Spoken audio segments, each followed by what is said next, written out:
The mud at Anzio was a living thing that seemed determined to swallow the entire U.S. Army whole. For the men of the 3rd Infantry Division, dug into the shallow trenches of the Italian coast, the war had become a claustrophobic nightmare of wet socks, cold rations, and the constant, terrifying whistle of German artillery raining down from the Alban Hills.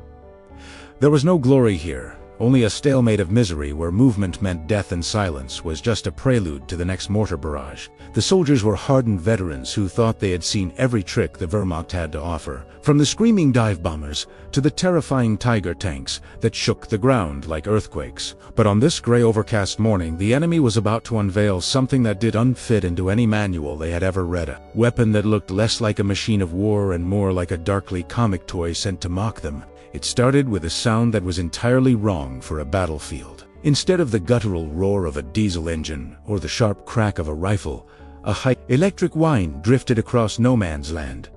Private First Class Miller, squinting through the morning mist, nudged Sergeant Kowalski and pointed toward a ridge about 300 yards away. Emerging from the tall grass was a small, squat object, barely 2 feet high, moving with a jerky, mechanical determination. It had tracks like a tank, but no turret, no cannon, and, most disturbingly, no driver visible anywhere on its chassis. It looked like a metal beetle, tumbling over craters and correcting its course with an eerie, artificial intelligence that made the hair on the back of Miller's neck stand up. At first, a ripple of confused laughter spread through the American line because the sight was so absurdly disproportionate to the violence around them. "Is that a joke?" Miller whispered, watching the tiny machine struggle over a mound of earth. "Did Jerry run out of real tanks and start sending us their kids' toys?" To the exhausted men, it seemed like a desperate prank, a sign that the Germans were finally losing their minds under the pressure of the invasion. Some soldiers even stood up in their foxholes,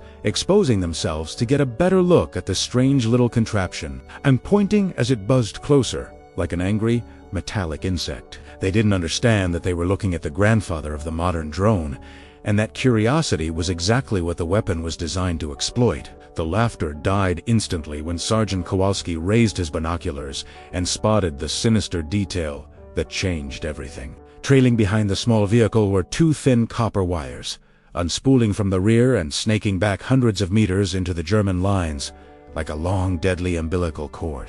"It's not a toy," Kowalski roared, his voice cracking with urgency as he realized the truth.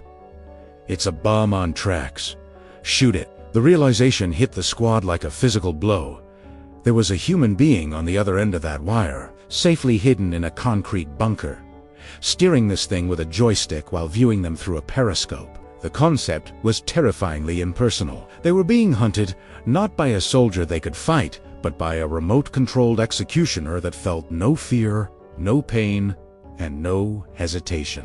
This was the Goliath SD KFZ 302, a piece of engineering that was decades ahead of its time and completely terrifying in its purpose. Packed inside that small, unassuming steel shell was a payload of 60 kilograms of high explosives, enough concentrated power to vaporize a machine gun nest, collapse a bunker, or turn a squad of curious soldiers into a memory. It was the first true glimpse of robotic warfare, a suicide machine that traded the life of a driver for a spool of wire and an electric motor. The Germans had deployed them to breach minefields and destroy fortifications.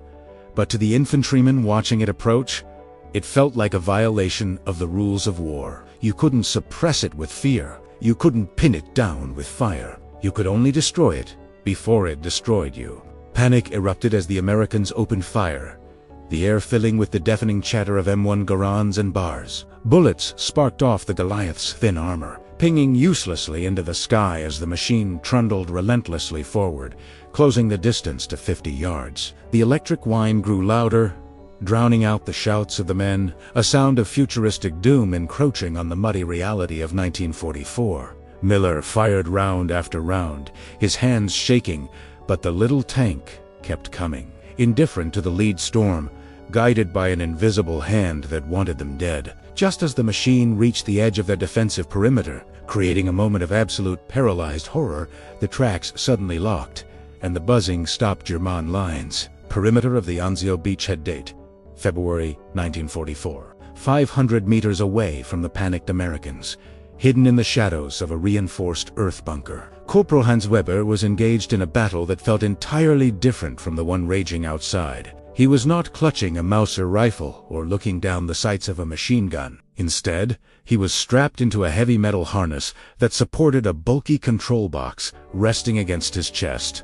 To the other soldiers in his unit, Hans looked like a strange technician or a wizard attempting to conjure magic in the mud, but he felt more like a man trying to walk a rabid dog on a very long, very fragile leash. The air in the bunker smelled of wet concrete and stale tobacco, but Hans couldn't pay attention to his surroundings. His entire world was focused on the small, dark shape crawling through the field half a kilometer away, a shape that he controlled with the twitch of his thumbs.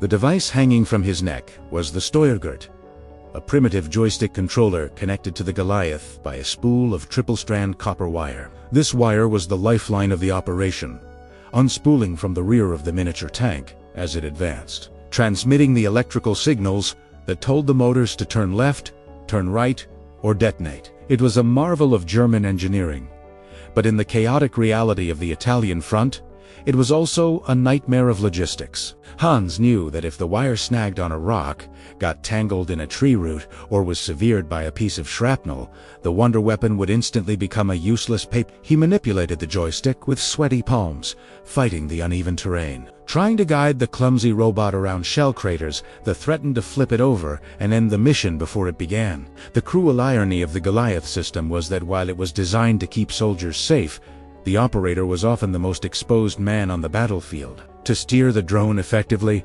Hans had to maintain a constant visual line of sight with the vehicle, which meant he couldn't hide at the bottom of the trench. He had to stand up, peering over the sandbags with his binoculars, his head and shoulders visible to every American sniper scanning the perimeter. Bullets zipped past him, cracking like whips in the air, but he couldn't duck. If he ducked, he lost the robot. He was playing a high-stakes video game with his own life as the wager, forcing himself to stand statue still while the adrenaline screamed at him to take cover, guiding a machine that felt agonizingly slow against the racing beat of his heart.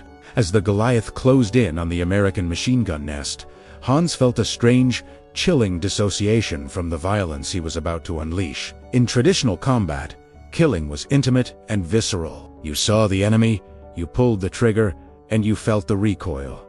But this was cold and mechanical. He was merely pressing switches on a box, yet those switches would result in a massive explosion that would vaporize men he would never meet. It was a sterile form of warfare that made him feel powerful and sickly detached all at once, a glimpse into a future where death could be dealt by. Bureaucrats and technicians sitting comfortably miles away from the screaming and the blood. He pushed the stick forward, urging the little steel beetle to cover the final 50 yards, his finger hovering over the detonation button, waiting for the perfect moment to close the circuit. Suddenly, the battlefield shifted from a tactical map to a scene of chaotic failure. The Americans, realizing the threat, had concentrated their fire not on Hans, but on the robot itself. Through his binoculars, Hans watched as tracers hammered the Goliath, sparking off its armor plates. He tried to zigzag the vehicle to make it a harder target, but the electric motors were sluggish and Then, he saw a mortar shell explode 20 meters behind the drone,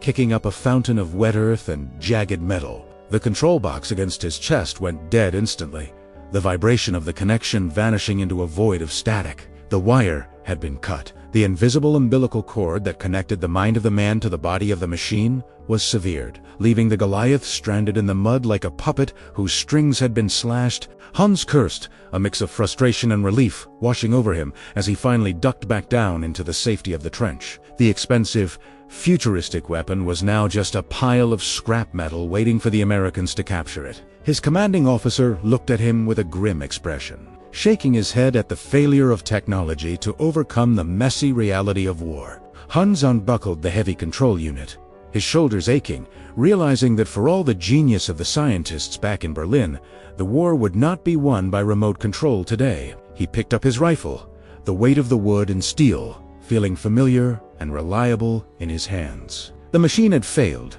and now the men would have to finish the job the old-fashioned way. A silence that was somehow louder and more terrifying than the noise itself. No man's land, Anzio.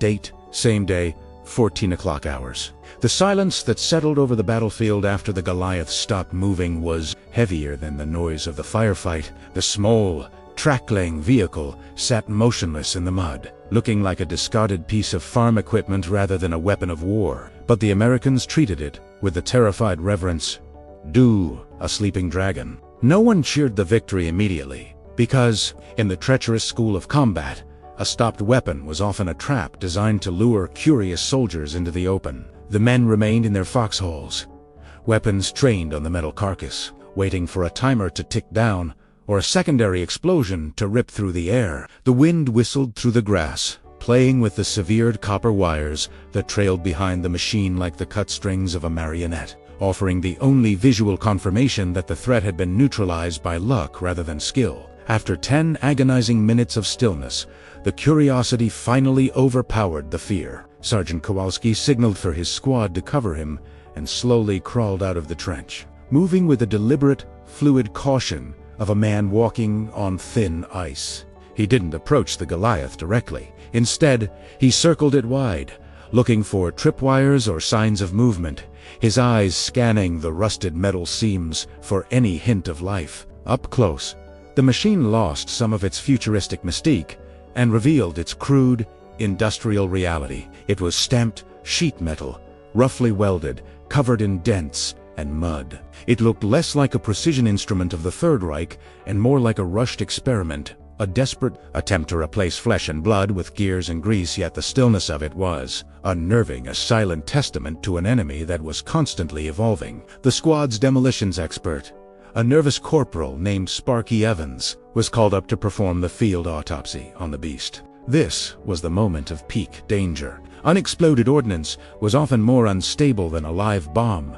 and the Goliath was essentially a rolling crate of dynamite. Evans approached with his wire cutters and a face pale with sweat, his hands hovering over the latch of the top compartment. The rest of the squad pulled back, hunkering down behind the lip of a crater, leaving Evans alone with the machine. He worked in silence, listening for the ticking of a clockwork fuse, his breath hitching in his throat every time his metal tools scraped against the steel hull. He was performing surgery on a monster that could wake up and kill him in a millisecond. When the steel plate finally groaned open, revealing the internal organs of the weapon, the mystery evaporated, replaced by a cold, technical appreciation for the lethality of the device. There was no tiny pilot inside, no biological component. Instead, the belly of the beast was packed tight with 2 automotive batteries, a complex web of relays, and a massive, terrifying block of high explosives over 100 pounds of TNT. It was a crude design, essentially 2 electric motors strapped to a bomb. But the simplicity was what made it effective. Evans realized with a shudder that this wasn't just a vehicle. It was a guided missile that traveled at walking speed. The sheer amount of explosive power sitting there, dormant, was enough to turn their entire platoon into a memory if the detonator had triggered properly. Tracing the severed wire back a few feet, Evans picked up the frayed end of the copper cable, examining the triple-strand core that had carried the German commands. It was a tangible link to the enemy, a physical connection that proved a human being had been on the other end, watching teams steering this death trap toward their position. The realization was chilling. The Germans were trying to remove themselves from the equation of death, turning war into a remote process where the killer never had to look the victim in the eye. Evans cut the battery cables, finally killing the machine for good, and signaled the all clear to his squad, his shoulders sagging with relief as the adrenaline crash hit him. As the sun began to set over the bloody Italian coast, the Americans gathered around the neutralized Goliath, kicking its tracks and marveling at the strange technology. They would drag it back to the rear lines, where intelligence officers would dissect it, photograph it, and ship it to Aberdeen Proving Ground for study. They joked about Jerry's toy tank, trying to laugh off the fear, but underneath the bravado, there was a lingering unease. They had just survived an encounter with the vanguard of a new era. The Goliath had failed today, defeated by a piece of shrapnel and some mud, but the soldiers knew that this was just the beginning. The age of the machine had arrived, and the battlefield was becoming a place where steel monsters roamed, and men were becoming obsolete. Aberdeen Proving Ground, Maryland, USA. Date: September 1945. The captured Goliath did not die in the mud of Italy. It was resurrected in a sterile, well-lit laboratory across the Atlantic Ocean.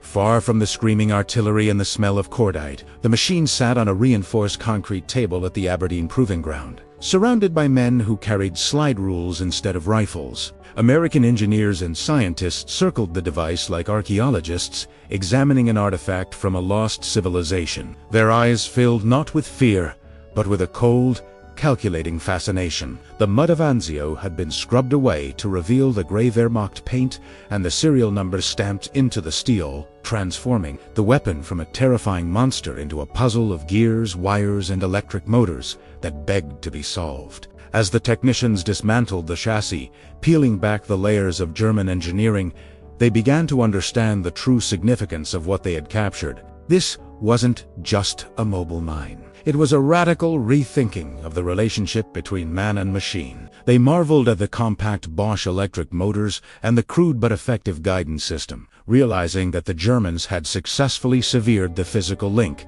between the driver and the vehicle. For centuries, warfare had required a human body to be present at the point of impact, holding the spear, pulling the trigger, or steering the tank. The Goliath had broken that rule, proving that a soldier could kill while remaining hundreds of yards away in safety, a concept that was both brilliant and deeply unsettling to the traditional military mind. However, the autopsy of the machine also revealed the fatal flaw that had doomed it on the battlefield. The wire. The engineers spent hours studying the spooling mechanism, realizing that the physical tether was the Achilles heel of the entire system. While the idea of remote control was revolutionary, the technology of the 1940s simply couldn't support the vision. The wire was too fragile, too limited, and too prone to failure in the chaos of combat. They noted in their reports that for this technology to ever truly change the world, the leash had to be cut. The machine needed to receive commands through the air, or even more ambitiously, it needed to think for itself, navigating obstacles without a human constantly holding its hand. Despite its failures, the Goliath represented a desperate leap forward by a regime that was running out of men. The scientists recognized that Nazi Germany, in its final, crumbling years, had turned to technology to replace the soldiers it could no longer conscript. The V-2 rocket, the jet engine, and the remote-controlled Goliath were all born from the same impulse: to automate the war. While the Allies had won through industrial might and sheer manpower, the Germans had accidentally stumbled upon the blueprint for the 21st century. The engineers at Aberdeen weren't just looking at a failed weapon. They were looking at the crude ancestor of the Mars rover, the Predator drone, and the self-driving car, all trapped inside a clumsy steel box that was decades ahead of its time. The reports generated at Aberdeen were stamped top secret and filed away in the vast archives of the U.S. military. But the ideas they contained did not disappear. The concept of the unmanned ground vehicle UGV had been planted in the minds of the victors. The Goliath proved that a vehicle didn't need a driver's seat, a steering wheel, or a windshield. It only needed a mission and a guidance system. It challenged the fundamental definition of what a vehicle was. It stripped away the human necessities: comfort, visibility, safety features, and reduced the machine to its purest function: movement and action. It was a cold, efficient logic that would lie dormant for years, waiting for the invention of the microchip and the satellite to make the German dream a terrifying reality. As the lights in the laboratory were turned off, leaving the dissected Goliath in the darkness, the world outside was celebrating the end of the greatest war in history. The public was focused on the return of the troops and the rebuilding of peace, completely unaware of the quiet revolution that had taken place on the testing tables. The Goliath was considered a military failure, a footnote in the history books about weird Nazi weapons that didn't work. But in the silence of the research facility, the ghost of the machine remained, its schematic acting as a silent promise. The war of men was over, but the evolution of the machine had just begun, and the tracks it left in the mud of 1944 pointed straight toward a future where humans would no longer be required to drive at all. Warsaw, Poland. The uprising date: August 1944. While the soldiers at Anzio had laughed at the clumsy little tank struggling in the mud, the fighters of the Polish Home Army in Warsaw saw nothing funny about the Goliath. To them it was the horseman of the apocalypse. The uprising had turned the capital into a jagged hellscape of crumbled brick, overturned tramcars, and furniture thrown from windows to create barricades. In T's dense, suffocating urban maze, the Goliath found its true purpose. The paved streets offered the traction that the Italian fields lacked, and the short distances between buildings meant the vulnerable control wires were harder to target. Here, the robot wasn't a curiosity. It was a siege breaker designed to crack open the defenses of a desperate population, armed only with pistols and petrol bombs. The terror began not with a sight, but with a specific, vibrating hum that echoed off the skeletal remains of the buildings. The Polish insurgents,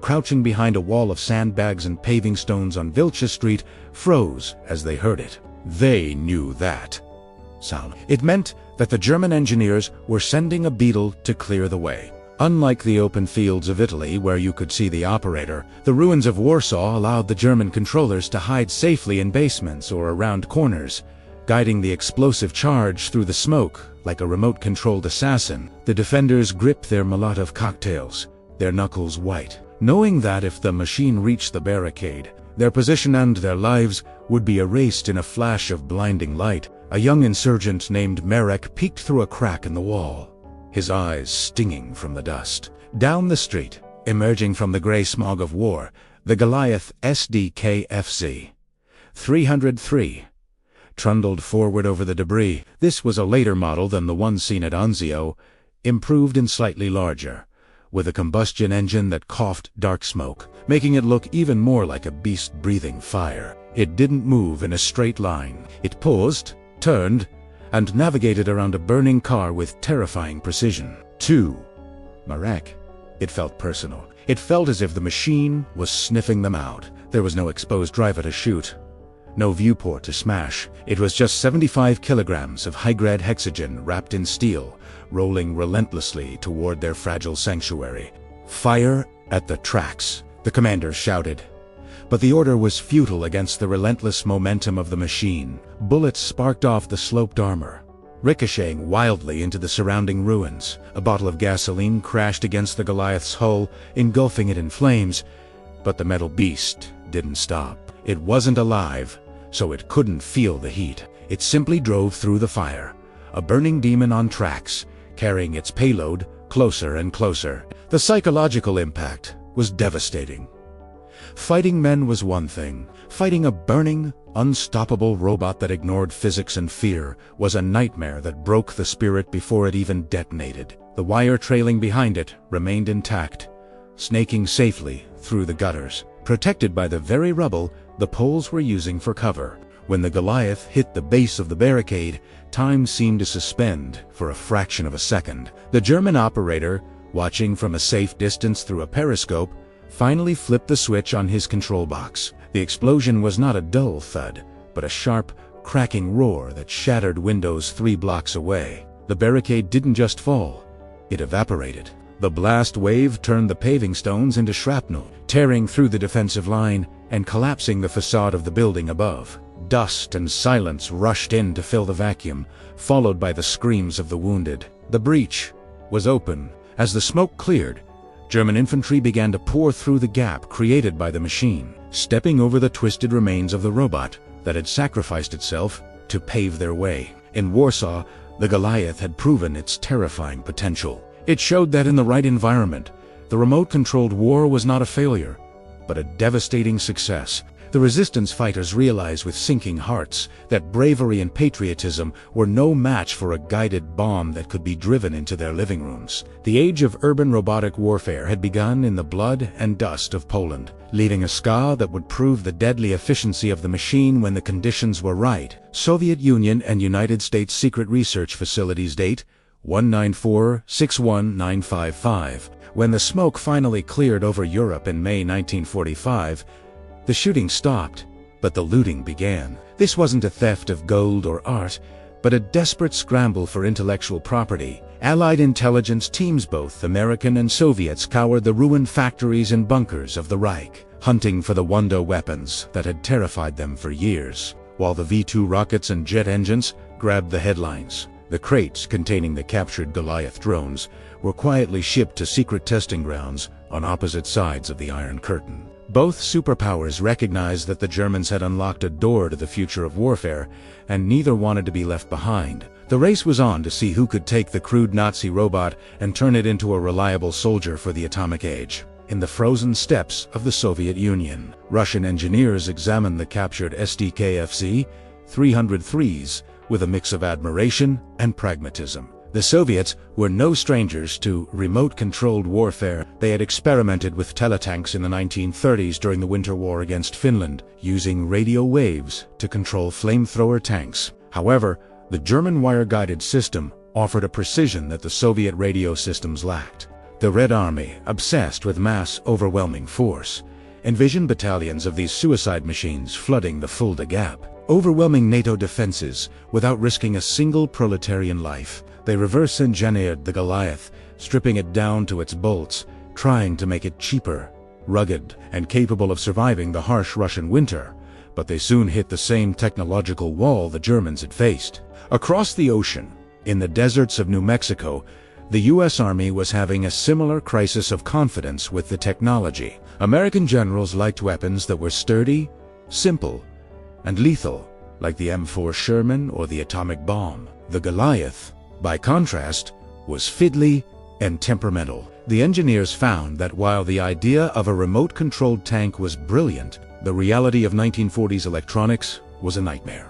The vacuum tubes were too fragile for rough terrain, the batteries were too heavy, and the control wires were a logistical headache that no amount of American ingenuity could easily solve. In test after test, the American clones of the Goliath would get stuck in ditches, lose connection, or simply fail to detonate, leading the top brass to dismiss the entire concept as a Nazi gimmick that was unworth the budget. The tragedy of the Goliath's immediate legacy was that it was born in the wrong element. The scientists realized that guiding a robot across the messy, obstacle-filled ground was incredibly difficult. The mud, trees, and buildings were constant nightmares for a remote operator. However, guiding a robot through the empty air was much easier. So, the guidance technology that powered the Goliath was stripped out and repurposed for a different kind of weapon.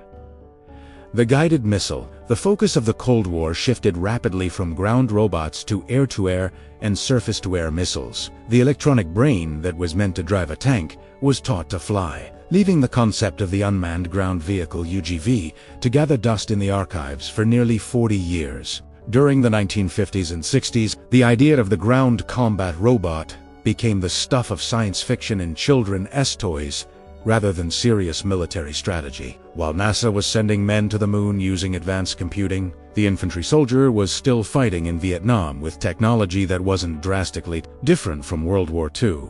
The Goliath was viewed as an evolutionary dead end, a weird artifact like the Zeppelin. Interesting, but obsolete. The generals wanted faster jets and bigger nukes. They had no interest in a slow, wire-guided crawler. The Beetle had gone into hibernation, waiting for the invention of the microprocessor to wake it up from its long rust-induced sleep. Yet, the blueprints never truly disappeared. Deep inside the research divisions of DARPA and the Soviet GRU, the schematics of the Goliath remained filed away, a what-if scenario that nagged at the minds of visionary engineers. They knew the Germans had been right about the philosophy. The human from the danger zone was the ultimate goal of warfare, but they were just wrong about the timing. The seed planted by the Wehrmacht combat engineers in 1944 lay dormant in the soil of military history, surviving the freeze of the Cold War, waiting for the digital spring of the silicon chip to finally allow the machine to rise again, stronger and smarter than its creators could have ever imagined. Baghdad, Iraq, Kandahar, Afghanistan. Date: early 2000s. Operation Iraqi Freedom. For nearly 50 years, the concept of the tracked ground robot lay dormant, a forgotten relic of World War II engineering that gathered dust while the world focused on jet fighters and nuclear missiles. However, the dawn of the 21st century brought a new kind of war, fought not in open fields against uniformed armies, but in crowded city streets against an invisible enemy. In the dusty alleyways of Baghdad and the mountain passes of Kandahar, the greatest threat to the American soldier was no longer a tank or a dive bomber. It was the improvised explosive device, i.e., these roadside bombs were cheap, crude, and devastatingly effective, maiming thousands of troops and paralyzing convoys. The U.S. military found itself bleeding from 1,000 cuts. Desperate for a solution that didn't involve sending a human being to poke at a suspicious pile of trash with a stick, the answer to this modern crisis came from the ghosts of the past. Defense contractors, dusting off the old concepts pioneered by the Germans, utilized the explosion of Silicon Valley technology to finally perfect the machine that Hans Weber had struggled with at Anzio. They introduced a new generation of unmanned ground vehicles, UGVs, such as the Foster-Miller Talon and the iRobot. When these machines first rolled off the transport planes, the resemblance to the Nazi Goliath was uncanny and undeniable. They were small, squat, and moved on tank treads. They were low to the ground and controlled remotely by an operator staring at a screen. The silhouette was identical, but the soul of the machine had changed completely. The fatal flaw of the 1940s.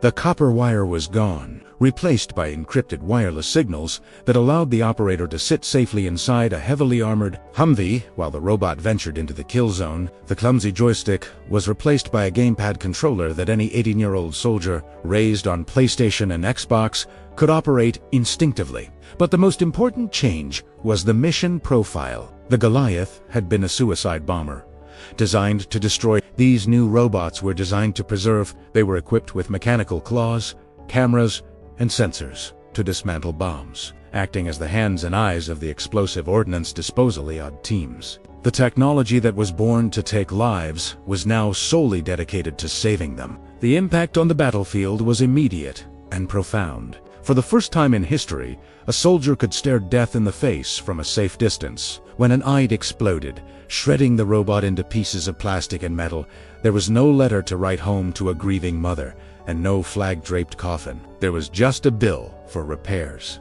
The irony was palpable to the military historians watching from the sidelines. The very technology invented by the Wehrmacht to kill Allied troops was now the primary shield protecting their grandsons. The beetle had returned to the sand, but this time it was on the side of the angels, taking the blast so that a flesh-and-blood soldier could go home to his family. A strange psychological phenomenon began to emerge among the troops, something that would have confused the German engineers of 1944.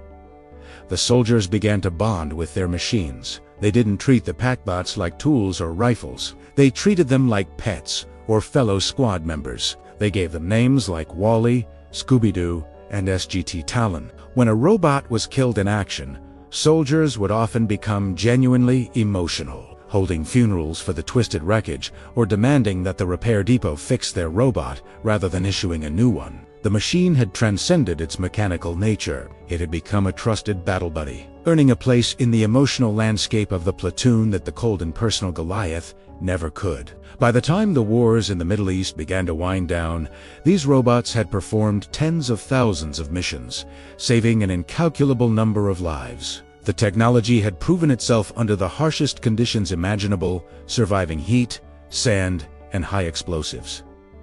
The experiment was over. The proof of concept was undeniable. The ground robot was no longer a weird Nazi toy or a science fiction fantasy. It was a reliable, essential part of the modern world. And as the engineers looked at the data, they realized that if a robot could navigate the chaotic, debris-filled streets of Fallujah, navigating the organized lanes of a highway would be child's play. The military phase was ending, and the civilian revolution was about to begin. Mojave Desert, California. Dates: March 2004, October 2005, the DARPA Grand Challenge. While the EOD robots in Iraq were saving lives, they still suffered from the same fundamental limitation that had plagued Hans Weber in 1944.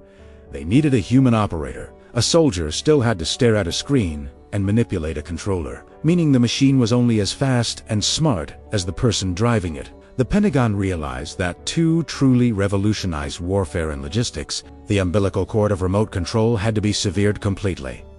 The machine needed to become its own master. To solve this, the Defense Advanced Research Projects Agency, DARPA, did something unprecedented.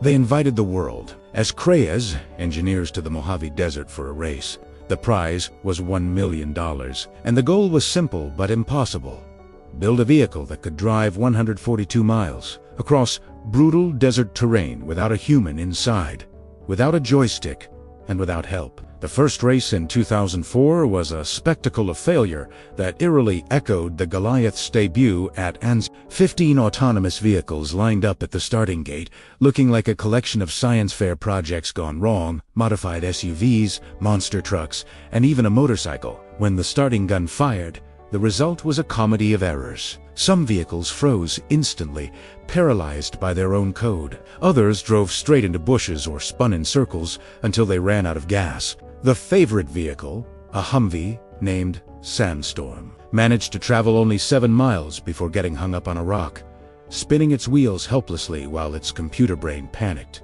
The media laughed. It seemed to prove that the German dream of automation was still just a fantasy. The desert had defeated the robots, just as the mud of Italy had 60 years earlier. But failure is often the best teacher. The engineers didn't quit. They went back to their garages and rewrote the code. They returned in 2005 with a vengeance. This time, the vehicles were smarter. They were equipped with a new array of sensors, lidar, laser, radar that spun on their roofs like sirens, mapping the world in 3D. Along with advanced cameras and GPS systems, the brain of the machine had finally evolved. Instead of waiting for a command from a human, the onboard computers were making thousands of decisions per second. Is that a raw? Is that a cliff? Turn left. Speed up. The ghost of the Goliath was present in every chassis. But the clumsy wire was gone, replaced by millions of lines of C++ code. The winner of the 2005 challenge was a blue Volkswagen Touareg named Stanley, built by a team from Stanford University. Stanley didn't just survive the course, he dominated it. The vehicle roared across the desert floor at speeds touching 30 miles per hour, dodging obstacles, navigating narrow tunnels, and traversing mountain passes with the confidence of a seasoned rally driver. For the first time in history, a machine completed a complex, dangerous journey entirely on its own. There was no Hans Weber hiding in a bunker. There was no soldier with a Game Boy controller. Stanley was alone, and he was winning. The implications of this victory went far beyond a military trophy. Standing in the crowd, watching the robots cross the finish line, were not just generals, but venture capitalists and tech moguls. They realized instantly that if a robot could drive itself across a rugged desert without crashing, it could certainly handle a paved highway. The technology that was born to breach minefields and destroy bunkers had just graduated. The kill chain was being replaced by the supply chain. The military had funded the research, but the private sector was about to steal the show. The engineers who built Stanley and his competitors were quickly hired by companies like Google, planting the seeds for Waymo and the self-driving revolution. This was the moment the timeline shifted. The Goliath SDK FC 302 had been a blind, deaf mute that needed a human to hold its hand. Stanley was the rebellious teenager leaving home, proving he didn't need his parents anymore. The desert race proved that the driver was an unnecessary component of the vehicle, a legacy part that could be removed just like the hand crank starter or the carburetor. As the sun set over the Mojave, the age of the remote-controlled toy ended, and the age of the autonomous entity began. The machine had finally learned to see. And the first thing it saw was a road leading straight into our driveways. Mountain View, California city streets. Date 2009, present day. The dust of the Mojave Desert had barely settled before the next phase of the evolution began. But this time, the funding wasn't coming from the Pentagon. The victory of Stanley in the DARPA challenge caught the eye of a different kind of superpower. Google, in a move that signaled the true beginning of the civilian robot age. The tech giant quietly hired the very engineers who had built the winning military prototypes. They launched Project Chauffeur, a secretive initiative with a goal that was arguably more ambitious than winning a war, navigating the chaotic, rule-bound, and unpredictable traffic of San Francisco. The machine was trading its camouflage paint for a friendly coat of white gloss, and its mission was shifting from destroying bunkers to delivering grandmothers safely to the grocery store. This transition required a radical makeover of the machine's appearance. The Goliath of 1944 was a terrifying, jagged box of steel designed to intimidate. The new autonomous vehicles were designed to be disarming. Engineers smoothed out the edges, added soft curves, and painted them in non-threatening colors. The Google Firefly prototype, with its cute koala-like face and lack of a steering wheel, was the ultimate disguise. It looked like a toy, echoing the initial reaction of the soldiers at Anzio. But underneath the plastic shell, the lethal efficiency of the military hardware remained. The spinning LiDAR sensor on the roof was a direct descendant of laser targeting systems, and the radar in the bumper was the same technology used to track incoming missiles. The wolf had simply put on sheep's clothing to enter the public square. However, teaching a robot to drive in a city proved to be infinitely harder than teaching it to drive in a desert or a war. In war, the rules are binary: friend or foe, obstacle or clear path. In a city, the rules are fluid. The artificial intelligence had to learn the subtle language of human interaction, the nod of a pedestrian, the aggressive merge of a taxi, the hesitation of a cycle. The brain of the machine had to expand exponentially, moving beyond simple geometry to complex prediction. It wasn't just about following a GPS line anymore, it was about understanding the intent of the biological creatures around it.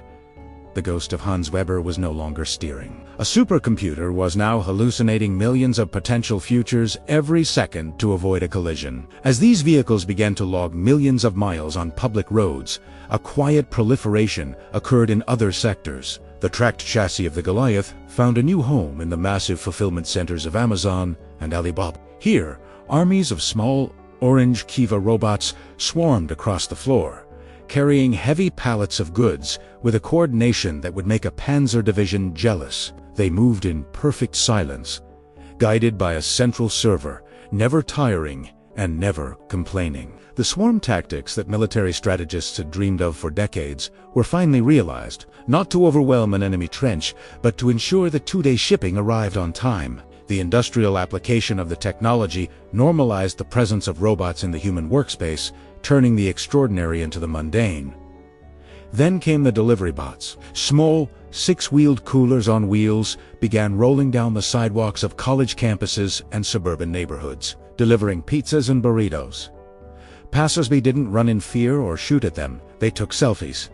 The domestication of the technology was complete. The public had forgotten the lineage of the machine. They didn't see the connection to the remote-controlled mines of Warsaw or the bomb disposal units of Baghdad. They saw only convenience. The Trojan horse had successfully entered the gates of the city, not by force, but by offering a service. We invited the descendants of the weapon into our lives because they promised to make things easier, faster, and safer. By the time the first fully driverless taxi services launched in Phoenix and San Francisco, the revolution had become invisible. The sight of a car turning a corner with an empty driver's seat stopped being a sci-fi novelty and became a boring reality. The technology had achieved the ultimate camouflage ubiquity, but for the historians and the engineers who knew the code, the silhouette of the past was always there. Every time a Tesla on autopilot automatically braked for a pedestrian, it was using a refined version of the logic designed to keep a Goliath from hitting a tree.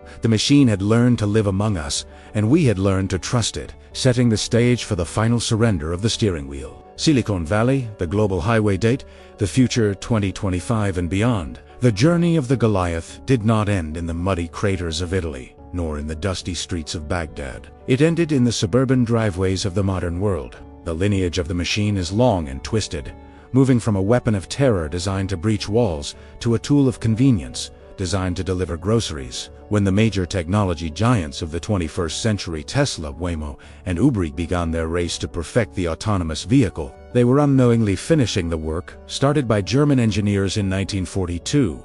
The fundamental question that frustrated Hans Weber on the beachhead of Anzio, how do I move this machine without risking a human life, has finally been answered. The solution wasn't better armor or braver soldiers. The solution was to remove the human from the equation entirely. The evolution from the clumsiness of World War II to the sleekness of today is defined by the cutting of the tether. The Goliath failed because it was physically chained to a human operator via a copper wire that could snap, tangle, or betray the user's position. Today, That physical wire has been replaced by the invisible, unbreakable threads of the digital cloud and satellite networks. The driver is no longer a nervous soldier squinting through binoculars, exposing himself to sniper fire. The driver is now a neural network capable of processing millions of visual data points per second. The crude joystick has evolved into an algorithm, and the terrified human heartbeat has been swapped for the cold, rhythmic hum of a central processing unit that never panics, never blinks, and never sleeps. We are now surrounded by the peaceful descendants of the Iron Beetle. Small, six-wheeled delivery robots navigate college campuses with the same tank tread logic used to crush barricades in Warsaw. Automated forklifts in massive logistics centers